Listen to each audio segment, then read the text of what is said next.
And would everyone care to do introductions? I'm the Chameleons.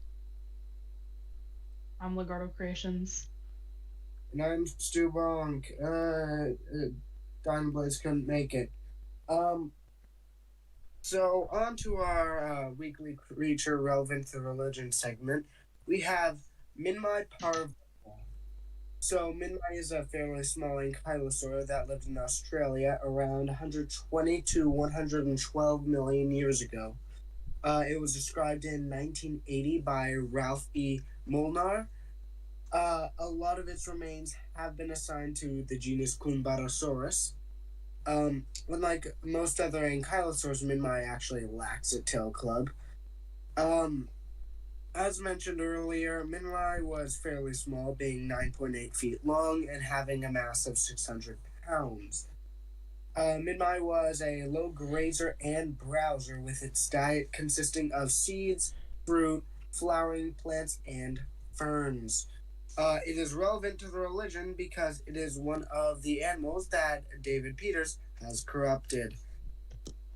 That was quick. Okay. Got a paper that was similar. It's from 2023 because for some reason there aren't any Ankylosaur papers yet. Which, to be fair, there aren't actually that many per year. Yeah. There was only like 4 last year. But anyway, so I sent the paper in the group chat. Um, the title is Divergent Strategies in Cranial Biomechanics and Feeding Ecology of the Ankylosaurian Dinosaurs. So the abstract is Ankylosaurs were important mega herbivores of Jurassic and Cretaceous ecosystems. Their distinctive craniodental anatomy and mechanics differentiated them from coexisting hadrosaurs and ceratopsians. And morphological evidence suggests dietary niche partitioning between sympatric ankylosaurids and nodosaurids. Here we investigate the skull biomechanics of ankylosaurs relative to feeding functions.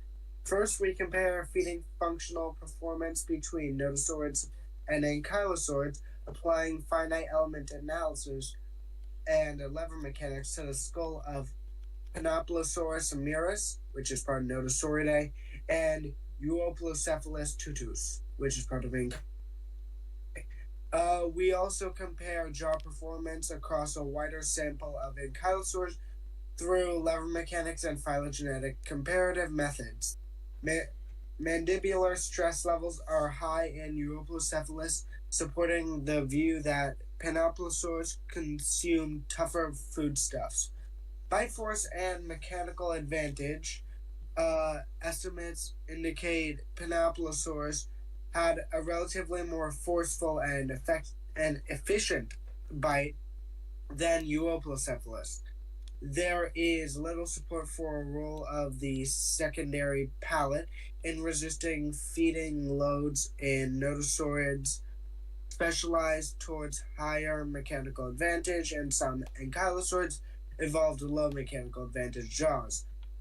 Our study supports the hypothesis that ankylosaurs partitioned dietary niches in late Cretaceous ecosystems and reveals that the two main ankylosaur clades evolved divergent evolutionary pathways in skull biomechanics and feeding habits.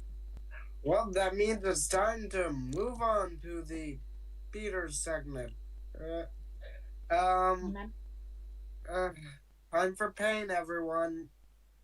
Okay. Raw. Um. Oh, the first one. Do you want to start us off, chameleons? Yep. Um, he's trying to identify where the batfish goes, and it's traditionally classified as a type of anglerfish, which he places it with. He now places it with the frogfish, which Why? I don't know. I'm Which looking at the frog comparison. frogfish are anglerfish anyway, so it really doesn't make that much difference. Oh, true. And he also mentions it being a weird goby in his... Was it ever claimed to be a goby? I don't know. Nope. Oh, let me just.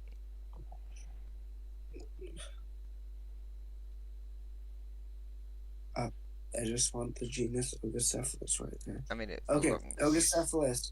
to a different suborder of anglerfish to It's the where's he getting frogfish. goby from? I don't know. Also, his only citation on this is from Carl Linnaeus from 1758. Wow, that's. That's one of his oldest ones. Yeah. Okay, was it ever a goby ever? Like, who takes a look at this and says, "Hey, yeah, that's a goby"? Like, this thing is not a goby. Never. I don't even think it ever was a goby. No, I don't think. Ogocephalidae. Nope. No.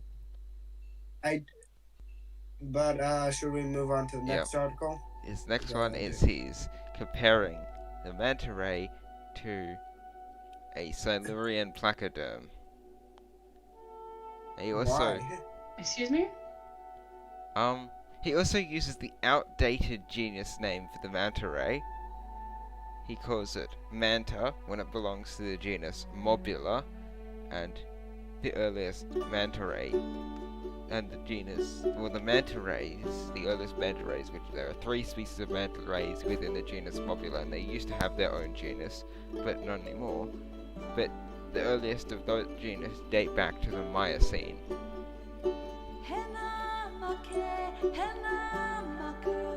And When was it changed to Mobula?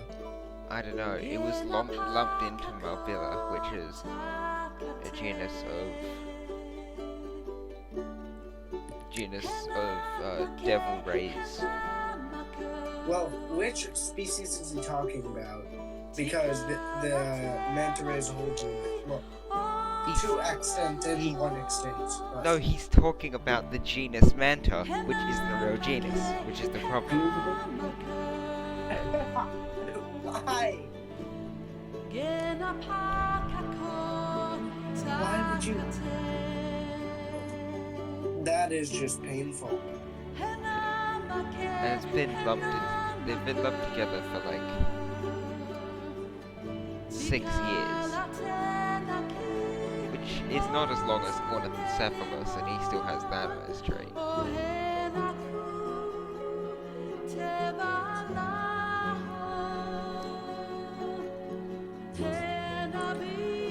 And he places his closest relatives as a Silurian placoderm and an Ordovician jawless fish.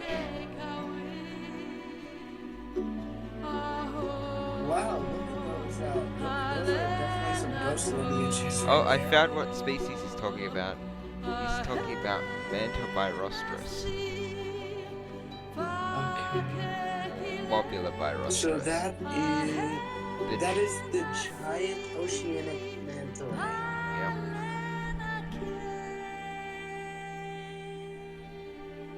I think Peters needs to start looking at like more updated literature, because he's clearly only looking at the new literature and the older literature. He's looking at the literature that just comes out. He literally and cites the oldest paper that reclassified the manta ray.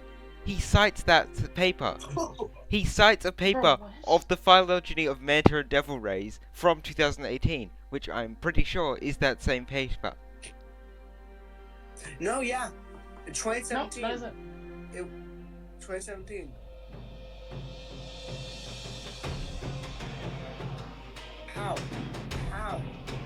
is. Yeah, How? it is the paper. He might be stupid. Just that one, and it was just babies. He may be stupid. I could normally forgive him, like, if he's missed the research. Because, like, I mean, it's on Wikipedia.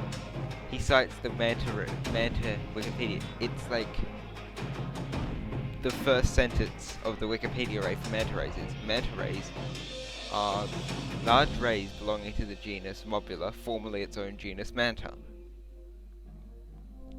And then he literally cites the paper.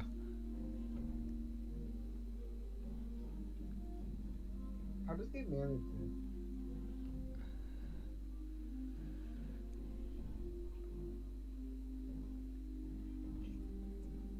Like, genuinely, I don't.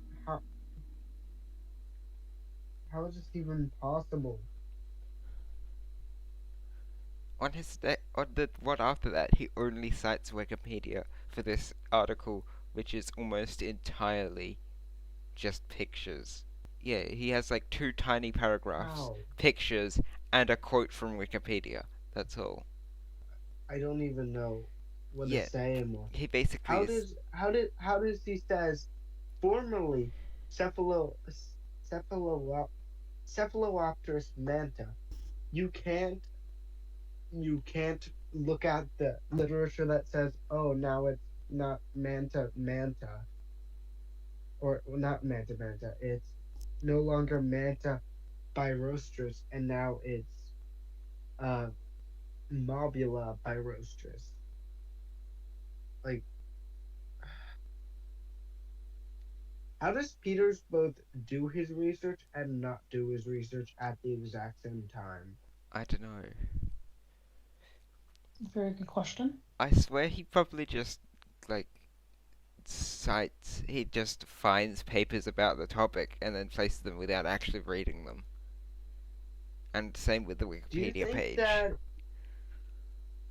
Do you think what he does is that he goes off of his own knowledge about the thing, doesn't change anything that contradicts what he already knows, and just adds to what he already knows? I guess.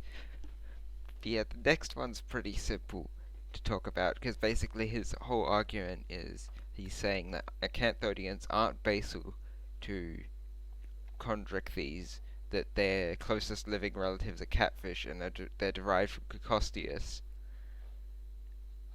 and that. But the diagram he's literally showing is like, if he's saying that, Nerepisacanthus eventually evolved into Dactylopterus, that is one hell of a ghost lineage. Like, Yeah. Silurian to the present. Well, he claims that Is like one creature which is actually an acanthodian, but he claims it's not, and he claims it nests with Sauropsis, and he claims it is, but this one group, this one single genus, is the ancestor of pachycomophorns, bowfins, coelacanths, salmon, sailfish, and basically every other fish that he doesn't place next to tetrapods. He claims almost all fish are descended from this one genus. Also, his images from this article, about half of them are just reused from his reptile evolution page on Ischnacanthus. my mind is boggled. How does one fish, a singular fish, have a ghost lineage that eventually evolves into like 80% of all fish groups? Oh, I don't think it's a ghost lineage. Let me just check something. Because he claims it's the ancestor of coelacanths, and coelacanths are quite an old group, whereas... Oh, no, yeah. Oh, he claims... No, but the thing is... I guess he thinks it evolves... It can be explained away because it went extinct in the early Devonian, and coelacanths first evolved in the early Devonian, so I guess it could be explained. But he thinks that it evolved into coelacanths, which just evolved into basically all other fish. Okay, you want to know what that implies? That could also be the same logic that Albertosaurus evolved into Tyrannosaurus. Because Tyrannosaurus, same environment as when earlier formations of Tyrannosaurus, like the earliest ones, are at the. Uh, there's also Alberto there.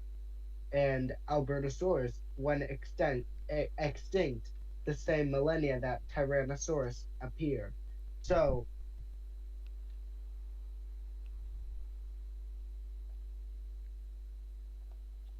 you get what I'm saying? It Yep. can, and that makes actually more sense than whatever this is.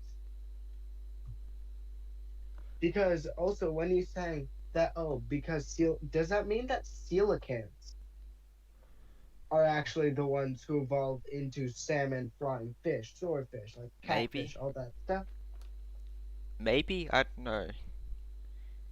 But We it's... need Peters to just make his own Wikipedia. So, funny story. I kind of forgot I was going on holiday this weekend and procrastinated editing this video until Thursday. I'm heading off on Friday afternoon and won't have time to edit. So, you're only getting this 16 or 17 minute first part, but I promise that I will try to not procrastinate and actually edit part 2 of this video, which will be, I think, over 2 hours long. Goodbye.